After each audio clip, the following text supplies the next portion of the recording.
Le communisme comme mouvement international, et avec en son centre évidemment l'URSS, a constitué très tôt, c'est-à-dire on peut dire pratiquement dès le début des années 20, une mémoire de la révolution bolchevique, hein, y compris avec de très grands événements comme les films d'Eisenstein, Octobre, etc., le cuirassé Potemkin, la grève, qui étaient des reconstitutions en fait, hein, qui étaient des reconstitutions et qui présentaient une histoire totalement mythifiée, évidemment, de la révolution d'octobre. Mais cette histoire mythifiée s'est très rapidement cristallisée en une mémoire qui est devenue une mémoire totalement rituelle, ce qui fait que les communistes du monde entier fonctionnaient sur cette base-là et rajoutaient évidemment leurs propres éléments nationaux.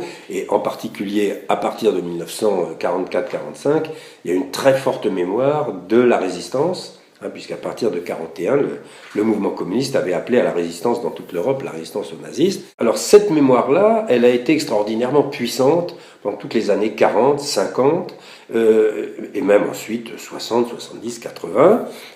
On peut dire presque jusqu'à la fin, même si, à partir du milieu des années 70, la publication de l'archipel du Goulag de Solienitsyn avait jeté quand même un léger pavé dans la vitrine de la mémoire communiste qui était jusque-là absolument glorieuse. Mais ça n'était pas grand-chose, en réalité, face au rouleau compresseur de cette mémoire communiste.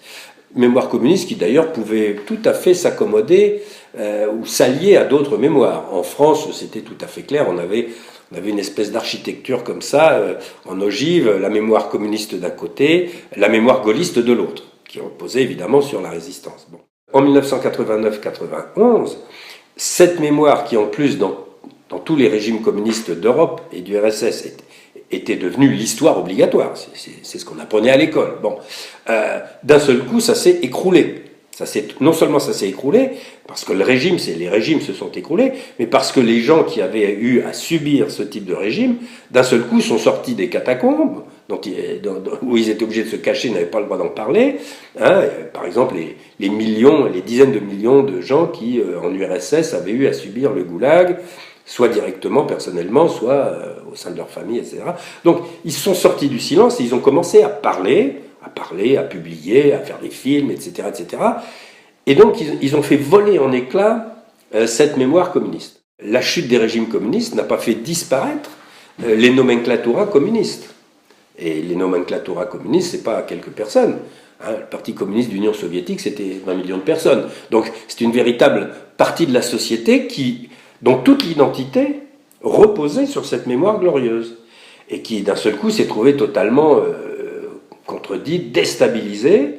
On est actuellement dans une situation vraiment compliquée de conflit de mémoire et qui pèse, y compris sur le travail des historiens, parce que, bon, j'ai souvenir qu'en 1997, quand nous avons publié le livre noir du communisme en France et qui est paru dans toute l'Europe, les réunions publiques que j'ai eues autour de ce livre dans toute l'Europe de l'Est, c'était extrêmement agressif. C'est-à-dire que il y avait des salles entières de centaines et de centaines de personnes qui accusaient, qui démolissaient la mémoire glorieuse du communisme en disant mais c'est une blague. Hein, ce sont des gens c'était une dictature et la baïonnette dans le dos, ils nous ont obligés à faire ceci, à faire cela, il y a eu tant de morts, etc. Et ça, c'est aussi bizarre que ça puisse paraître, c'est une question qui est très loin d'être tranchée en Europe. Il y a vraiment... Ça pose d'ailleurs une vraie question. Est-ce qu'on peut arriver à élaborer une mémoire européenne qui serait commune à tous les Européens? On a encore eu, en janvier 2006, à l'Assemblée parlementaire du Conseil de l'Europe, hein, il y avait toute une procédure pour un vote sur la condamnation des crimes des régimes communistes, donc ce n'était même pas une condamnation du communisme en général, c'était beaucoup plus précis, condamnation des crimes des régimes communistes. Eh bien, il y a près de 40% des députés de cette Assemblée qui ont voté contre. Ce conflit de mémoire est évidemment porté par des gens, et en particulier en Europe de l'Est, par des nomenclaturas qui, dans un certain nombre de pays, se sont très rapidement reconvertis, mais sont toujours au pouvoir. Hein. Et donc, pour qui leur légitimité et même leur identité, c'est toujours cette mémoire glorieuse du communisme. hein, et en particulier sur le thème bien connu de la libération de l'Europe par l'armée rouge.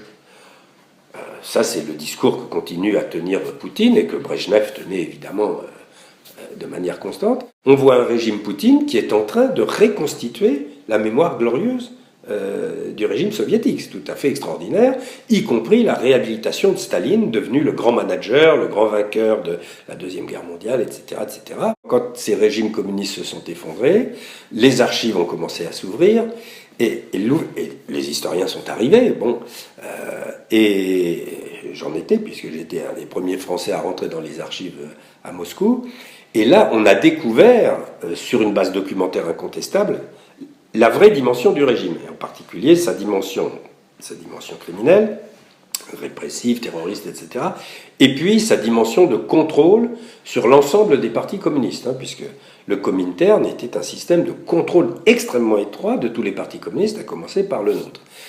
Et donc là vraiment, il y avait... Alors, il arrive des moments où la mémoire et l'histoire convergent, mais il y a aussi des moments où, au contraire, non seulement c'est une divergence, c'est un affrontement violent.